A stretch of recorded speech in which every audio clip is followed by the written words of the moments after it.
이 말을 하고 돌아가서 가만히 그 자매 마리아를 불러 말하되, 선생님이 오셔서 너를 부르신다. 마리아가 이 말을 듣고 급히 일어나 예수께 나아가매 예수는 아직 마을로 들어오지 아니하시고 마르다가 맞이했던 곳에 그대로 계시더라.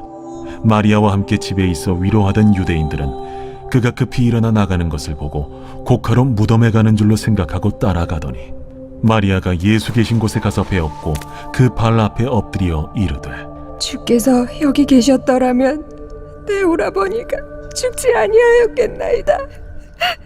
예수께서 그가 우는 것과 또 함께 온 유대인들이 우는 것을 보시고 심령의 비통이 여기시고 불쌍히 여기사 이르시되, 그를 어디 두었느냐? 주여, 와서 보옵소서. 하니 예수께서 눈물을 흘리시더라.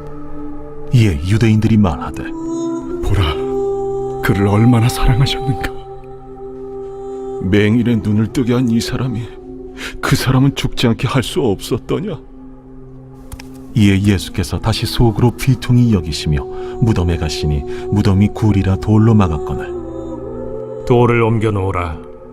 하시니 그 죽은 자의 누이 마르다가 이르되, 주여, 죽은 지가 나흘이 되었음에 벌써 냄새가 나나이다. 내 말이 네가 믿으면 하나님의 영광을 보리라 하지 아니하였느냐? 하시니 돌을 옮겨 놓으니 예수께서 눈을 들어 우러러보시고 이르시되, 아버지여, 내 말을 들으신 것을 감사하나이다. 항상 내 말을 들으시는 줄을 내가 알았나이다.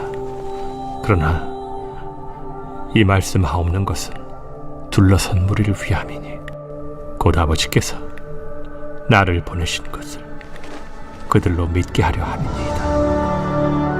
이 말씀을 하시고 큰 소리로 나사로야, 나오라. 부르시니 죽은 자가 수족을 배로 동인 채로 나오는데 그 얼굴은 수건에 쌓였더라. 풀어놓아 다니게 하라. 마리아에게 와서 예수께서 하신 일을 본 많은 유대인이 그를 믿었으나 그 중에 어떤 자는 바리새인들에게 가서 예수께서 하신 일을 알리니라. 이에 대제사장들과 바리새인들이 공회를 모으고 이르되, 이 사람이 많은 표적을 행하니 우리가 어떻게 하겠느냐? 만일 그를 이대로 두면 모든 사람이 그를 믿을 것이요, 그리고 로마인들이 와서 우리 땅과 민족을 빼앗아 가리라. 그 중에 한 사람 그 해 대제사장인 가야바가 그들에게 말하되, 너희가 아무것도 알지 못하는도다. 한 사람이 백성을 위하여 죽어서 온 민족이 망하지 않게 되는 것이 너희에게 유익한 줄을 생각하지 아니하는도다. 이 말은 스스로 함이 아니요 그 해 대제사장이므로 예수께서 그 민족을 위하시고 또 그 민족만 위할 뿐 아니라 흩어진 하나님의 자녀를 모아 하나가 되게 하기 위하여 죽으실 것을 미리 말함이로라. 이날부터는 그들이 예수를 죽이려고 모의하니라. 그러므로 예수께서 다시 유대인 가운데 드러나게 다니지 아니하시고 거기를 떠나 빈들 가까운 곳인 에브라임이라는 동네에 가서 제자들과 함께 거기 머무르시니라. 유대인의 유월절이 가까우매 많은 사람이 자기를 성결하게 하기 위하여 유월절 전에 시골에서 예루살렘으로 올라갔더니 그들이 예수를 찾으며 성전에 서서 서로 말하되, 너희 생각에는 어떠하냐? 그가 명절에 오지 아니하겠느냐? 이는 대제사장들과 바리새인들이 누구든지 예수 있는 곳을 알거든 신고하여 잡게 하라 명령하였음이로라. 오늘 요한복음 11장 후반부 함께 살펴보도록 하겠습니다. 요한복음은 예수님의 재창조 사역을 보여주고 계십니다. 아담과 하와의 범죄로 인간은 타락하게 되었습니다.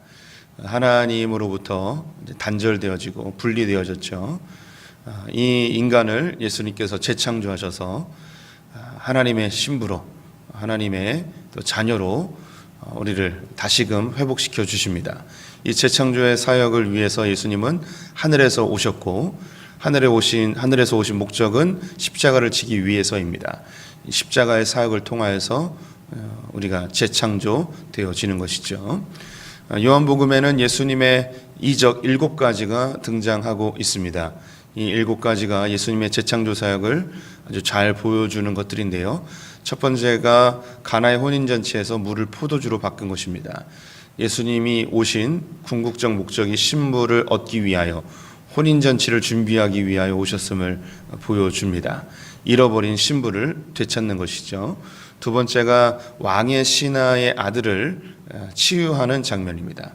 이때 예수님이 말씀으로 치유하십니다.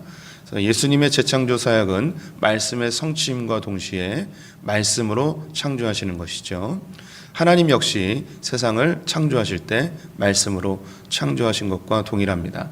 세 번째가 38년 된 병자를 낫게 하신 것입니다. 이것은 하나님이 창조하시고 예수님이 재창조하심, 하나님이 일하심에 나도 일한다 라는 말씀으로 예수님의 사역이 창조의 사역임을 보여주고 있습니다. 네 번째가 오병이어 사건이었는데요. 광야에서 만나와 메추라기로 이스라엘 백성들을 먹이셨던 것처럼 우리에게는 하늘의 양식을 허락하십니다. 이제 우리가 재창조되어진 우리는 그 생명이 하늘에 속한 자들이기 때문에 하늘의 양식을 먹게 되어집니다. 다섯 번째가 물 위로 걷는 이적이셨는데요. 이것은 풍랑을 잠잠케 하시며 배에 타고 있던 제자들을 구원하십니다. 이것은 구원과 심판의 메시지를 담고 있습니다. 이것의 모습은 노아의 홍수에서 노아의 방주에 타 있던 자들은 구원을 얻게 되어지고 풍랑 속에 있던 모든 자들이 죽게 되어지는 구원과 심판의 종말론적 이야기를 담고 있습니다. 여섯 번째가 날 때부터 맹인된 자를 보게 하시는 장면이었죠. 육체의 눈을 뜨게 하신 것뿐만 아니라 영적인 눈을 뜨게 하셨습니다. 그래서 우리의 예수 그리스도께서의 창조는 단순한 육적인 회복이 아닌 우리 영혼의 회복임을 보여주고 있습니다. 그리고 마지막이 바로 이제 죽은 나사로를 부활시키는 장면입니다. 다시 살리시는 것이죠. 이것이 예수님의 궁극적 사역의 마무리이죠. 그리고 예수님 사역의 하이라이트를 보여주는 예고편이라고도 할 수 있겠습니다. 그래서 나사로의 부활의 모습을 통하여서 예수 그리스도의 부활의 모습을 예견할 수 있는 메시지를 담고 있는 것이죠. 이것은 우리의 모습과도 같습니다. 우리가 단지 육체의 죽음으로 끝나는 것이 아니고 우리는 부활의 새로운 삶이 기다리고 있음을 우리에게 알려주고 있습니다. 그래서 예수님께서 나는 부활이요 생명이니 나를 믿는 자는 죽어도 살겠고 무릇 살아서 믿는 자는 영원히 죽지 아니한다라고 말씀하셨습니다. 이 메시지는 많은 의미를 담고 있습니다. 사실 이 메시지를 제가 아주 강력하게 깨달은 적이 있었거든요. 설교도 했었습니다. 근데 그 깨달음은 저의 깨달음이 아니었고 성령님의 계시였던 것 같습니다. 며칠 동안 제가 그 깨달은 것을 찾으려고 했는데 생각이 안 나는 거예요. 이것저것 찾아봐도 잘 생각이 안 났습니다. 그것은 분명히 성령의 계시였습니다. 이 서기관으로서 잘 썼어야 되는데 이 계시를 잘 받아 쓰지 못해서 너무 안타깝습니다. 하나님이 다시 알려주셔야만 될 것 같습니다. 죽어서 믿는 자는 살아난다. 무릇 살아서 믿는 자는 영원히 죽지 아니한다. 우리 성도님들에게 적용할 수 있는 부분이라면 가장 쉽게 적용할 수 있는 부분, 우리 성도님들의 삶의 영역에서 죽어 있는 영역이 있습니다. 그래서 그 영역은 포기해 버리는 경우가 있죠. 우리 성도님들의 관계 속에서 어떤 특정인들과는 아주 가까운 분이어야 함에도 불구하고 포기해버린, 죽어버린 관계의 영역이 있습니다. 주님이 우리에게 찾아오시면 그 죽었던 관계의 영역이 되살아나는 경우가 있습니다. 주님이 그것을 충분히 하실 수 있습니다. 죽었던 것이 살아나는 거죠. 그런데 내가 잘하고 있는 관계의 영역이 있을 수 있습니다. 배우자와의 관계나 혹은 자녀의 관계, 잘하고 있는 부분이 있죠. 이것은 주님이 내 삶을 지배하고 예수님이 내 삶의 통치자로 오셨을 때에 하나님의 나라가 우리 가운데 임했을 때 이것이 계속 지속되어지고 영원히 지속되어지는 부분으로 이야기할 수 있습니다.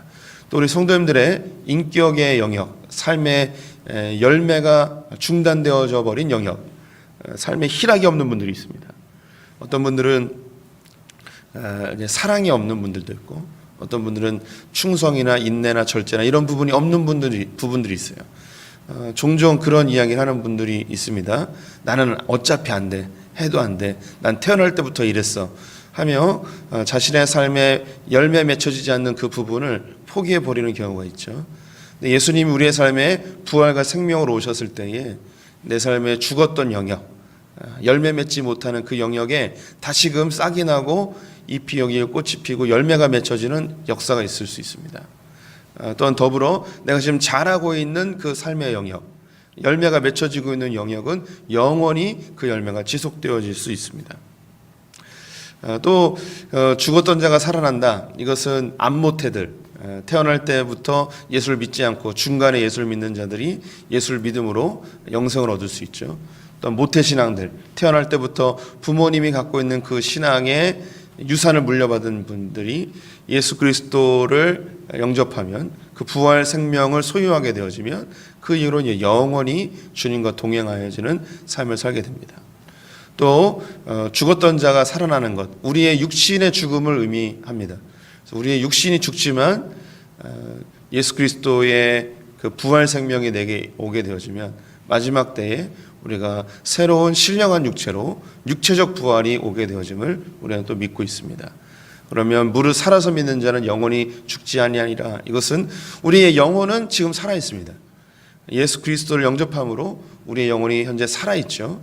이 살아있는 이 영혼은 육체의 죽음과 관계없이 영원히 주님과 동행하는 삶을 살게 되어집니다. 이 부분 제가 지금 몇 가지 설명해 드렸는데 이거보다 더 좋은 설명이 있습니다. 근데 이게 생각이 안 나는 거예요.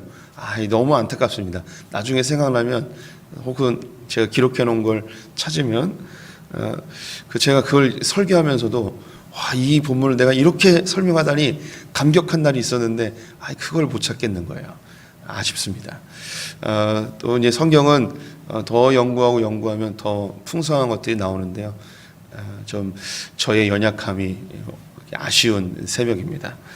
계속 이야기 나가 보면 이 나사로를 예수님께서 살리시러 가십니다.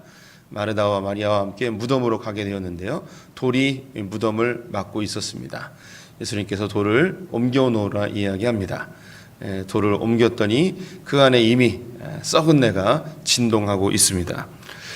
사람들이 이미 나흘이 지나서 이미 냄새가 난다 이야기하며 이 죽은 자가 이미 부패하고 있는 이 나사로가 어찌 살아날 수 있는지 어떻게 고쳐낼지에 대해서 의문을 갖고 있죠. 근데 예수님께서 이 죽어 있는 냄새나는 나사로를 보며 이렇게 하나님께 기도합니다. 41절 42절 말씀 보시면 아버지여 내 말을 들으신 것을 감사하나이다. 항상 내 말을 들으신 줄을 내가 알았나이다. 그러나 이 말씀을 하옵는 것은 둘러선 무리를 위함이니 곧 아버지께서 나를 보내신 것을 그들로 믿게 하려 함이니이다. 이 나사로의 죽음은 예수 그리스도의 부활을 믿게 하기 위한 도구가 되어집니다. 죽은 나사로를 살려내시면서 예수님이 죽으셨을 때에 부활하실 것에 대하여서 예고하시죠. 그 부활한 예수님을 보았을 때에 그 제자들과 그리고 많은 사람들이 정말 죽은 자를 살려내신 그 예수님께서 당신도 살리셨구나, 당신도 다시 그 죽음을 뚫고 일어나셨구나 라는 것을 믿게 하는 예고편이었습니다. 여기서 중요한 사실이 만약에 우리 성도님들이 예수님이라면, 아니 우리 성도님들이 하나님이라면 이 예수 부활의 예고편으로 누군가를 사용해야 돼요. 그러면 누굴 사용하면 좋겠습니까? 어떤 사람을 사용하겠습니까? 성경에 답이 나와 있는데요. 36절에 보면 이에 유대인들이 말하되 보라 그가 얼마나 사랑하였는가 하며 예수님께서 자기의 죽음과 부활의 메시지로 사용할 사람을 한 명 택합니다. 예수님이 그냥 부활하면 사람들은 예수님이 죽었다 살아난 것을 전혀 인지하지 못합니다. 실제로 유대인들의 많은 숫자들은 예수님이 부활했다는 것을 믿지 않았고 제자들이 시체를 훔쳐갔다고 생각하고 있죠. 예수님의 죽음의 현장을 목격하고 혹은 부활한 모습을 본 자들 중에서도 의심하는 사람이 있을 수 있습니다. 이것을 최소화시킬 수 있는 방법은 예수님께서 직접 죽은 자를 살려내는 모습을 보여줌으로 예수님 자체의 죽음을 뚫고 일어나는 죽음을 지배하는 능력이 있음을 보여줬어야 합니다. 그런데 누군가를 한 명 사용해야 됩니다. 그 사람이 누구였냐면 예수님이 너무너무 사랑하는 사람을 사용하죠. 그런데 그 가정에게는 어떤 일인가? 자기의 사랑하는 오라버니를 잃어야 되는 큰 고통. 나흘 뒤에 부활할 것을 알았다면 그렇게 슬퍼하지는 않았겠죠. 하지만 그것을 전혀 모르고 죽음과 부활의 도구로 사용되어지는 이 나사로 그리고 그의 가족들 너무 고통스럽고 애통해합니다. 근데 그 과정 속에서 마르다가 그런 고백도 하죠. 좀 일찍 오셨더라면 우리 오라버니를 당신께서 예수님께서 고치실 수 있었을 텐데 왜 이렇게 늦게 오셨습니까? 예수님에 대한 원망도 있습니다.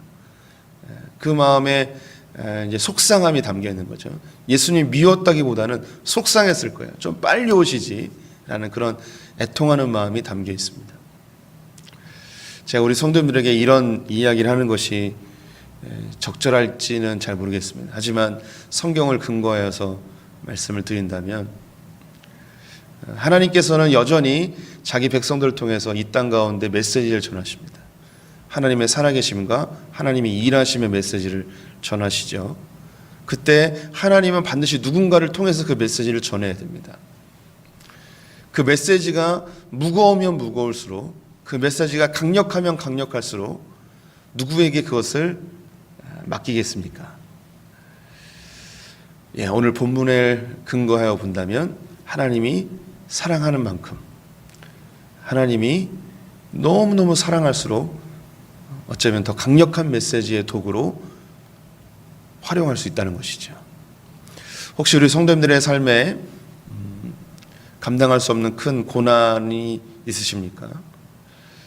어떤 분들은 그 인생에서 큰 고난을 통과하신 분들도 있습니다. 그 고난을 통해서 하나님의 깊은 사랑을 깨닫게 되셨죠. 근데 그 고난 중에 있을 때는 하나님 왜 하필이면 나에게, 왜 우리 가정에게, 왜 우리 남편에게, 우리 자녀에게 이런 고난을 주십니까? 하나님에 대한 원망보다는 속상함, 애통함, 고통에 대한 호소이죠. 그런데 시간이 지나서 그 고난이 나에게 얼마나 큰 유익이었는지 하나님의 엄청난 사랑이었다는 것을 깨닫게 되어집니다. 혹 지금 이 코로나 시기에 우리 성도님의 삶에 큰 시련을 만나셨다면 이 나사로의 이 상황을 깊이 묵상해 보셨으면 좋겠습니다. 하나님이, 예수님이 그 공생애 가운데 가장 사랑하는 자를 가장 강력한 메시지의 도구로 활용하셨다는 것이죠. 때로는 이런 고난이 나에게 찾아올까 두렵기도 합니다. 하지만 우리 성도님들 담대하십시오. 하나님은 당신이 사랑하는 자에게 하나님의 또한 강한 시험도 허락하실 수 있습니다. 사랑하지 않아서 나를 고단하게 하시는 것이 아니고 사랑하기 때문에, 믿기 때문에 하나님의 도구로 사용하시는 것이죠. 구약에 동일한 인물이 한 명 있습니다. 그 사람이 욥입니다. 하나님이 의롭다 칭하고 동방의 온전한 자라고 이야기하며 하나님이 그에게 흠을 찾지 못했다고 이야기했습니다. 거룩한 자였습니다. 그런데 그의 모든 소유와 그의 모든 재산이, 자녀들이, 그리고 육체의 건강까지도 다 빼앗겨버리는 엄청난 고통을 당하게 되어지죠. 사단에게 목숨만 빼고 모두 다 내어줘 버렸습니다. 그때에 하나님이 기대하신 바가 있었습니다. 나는 욥을 믿는다. 이 모든 것들이 다 없어져도 하나님을 원망하지 않고 떠나지 않는다. 그리고 그 욥의 고난이 엄청난 큰 메시지로 지금도 우리에게 전달되고 있습니다. 우리 성도님들의 삶에 고난이 찾아왔을 때 주님을 원망하지 마십시오. 사랑하지 않아서 주시는 고난이 아니고 그 고난을 통해서 하나님의 영광을 드러내기 위한 주님의 도구로 활용되고 있음을 신뢰하셨으면 좋겠습니다. 이 나사로가 살아나는 이 장면 때문에 엄청난 큰 반향이 일어나게 됩니다. 사람들이 술렁이기 시작했습니다. 그 흐름은 이 종교 지도자들이 도저히 막을 수 없는 강력한 흐름이었습니다. 그때 대제사장을 맡고 있었던 가야바가 이야기하기를 한 사람이 백성을 위하여 죽어서 온 민족이 망하지 않게 되는 것이 너에게 유익한 줄을 생각하지 아니하는도다. 이 가야바는 예수를 잡아 죽이는 것이 이 민족에게 유익하다고 이 폭동과 같은 이 술렁임을 잠재울 수 있다고 이야기하는데 이것은 예수 그리스도의 죽으심으로 온 민족과 온 인류가 구원받는 중의적 메시지로 선포가 되어집니다. 그들은 자신들의 기득권을 유지하기 위하여 자신들이 생각한 민족을 살리기 위하여 예수를 죽입니다.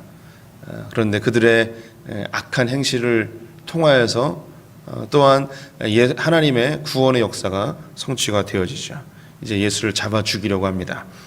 이제 12장, 이제 내일 보게 되어진 12장부터는 예수님의 십자가의 사역이 나타나게 됩니다. 예수님은 위로부터 오셨습니다. 하늘의 생명을 가지고 이 땅에 오셨습니다. 그리고 이 예수님은 십자가를 지기 오셨죠. 예수님이 이 생명을 우리에게 전달하기 위해서 예수님은 십자가에서 갈기갈기 찢겨 죽으십니다. 그리고 우리를 낳았습니다. 교회를 낳는 거죠. 제자를 낳으셨어요. 생명을 심어서 낳으셨어요. 이 모습이 구약성경의 라헬의 죽음으로 묘사가 되어집니다. 라헬이 베냐민을 낳게 되어지는데 라헬이 베냐민을 낳다가 죽게 되죠. 하지만 그 생명이 베냐민으로 흘러가게 되어집니다. 예수님이 죽으면서 그 생명을 우리에게 전달해 주십니다. 십자가에서 그 어미가 너무 고통스러워서 아기를 낳다가 죽습니다. 그만큼 힘든 작업이었어요. 우리에게 이 영생, 부활 생명을 전달하는 것이 예수님에게 얼마나 고통스러운 일인지 그 아기를 낳다가 죽은 어미의 모습으로 비교가 되어지는 것이죠. 비유되어지는 거예요. 내일부터 예수님의 십자가 사역을 함께 보도록 하겠습니다. 오늘 말씀 다시 한번 기억해 보셨으면 좋겠습니다.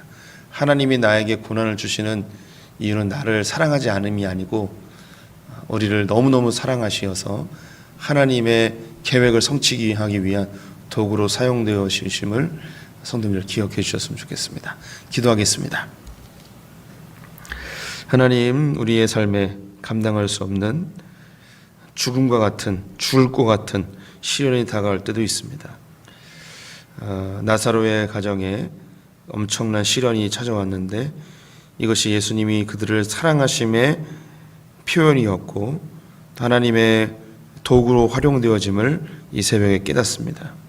우리에게 주어지는 고난들이 각양 그 모양과 정도가 다르지만 분명한 것은 우리를 사랑하시기 때문에 우리를 연단하심을 믿습니다. 하나님을 원망하거나 하나님을 멀리하는 자들이 아닌 오히려 더 주님께 가까이 가고 나를 통하여 이루어질 하나님 나라, 나의 고난을 통하여 확장되어질 하나님의 메시지를 꿈꾸는 자들 되게 하여 주시옵소서. 예수 생명이 우리에게 전달되기까지 얼마나 큰 많은 믿음의 선배들의 수고와 고난이 있었는지를 기억하며 우리가 고난을 두려워하지 아니하고 담대히 고난 앞에 서서 복음의 전달자들로 우리를 내어드리는 헌신과 결단이 우리에게 있게 하여 주시옵소서. 우리 소품교회에게 이런 결단이 있게 하여 주시옵소서. 오늘 하루의 삶을 주님께 의탁드리며 예수님의 이름으로 기도드렸습니다. 아멘.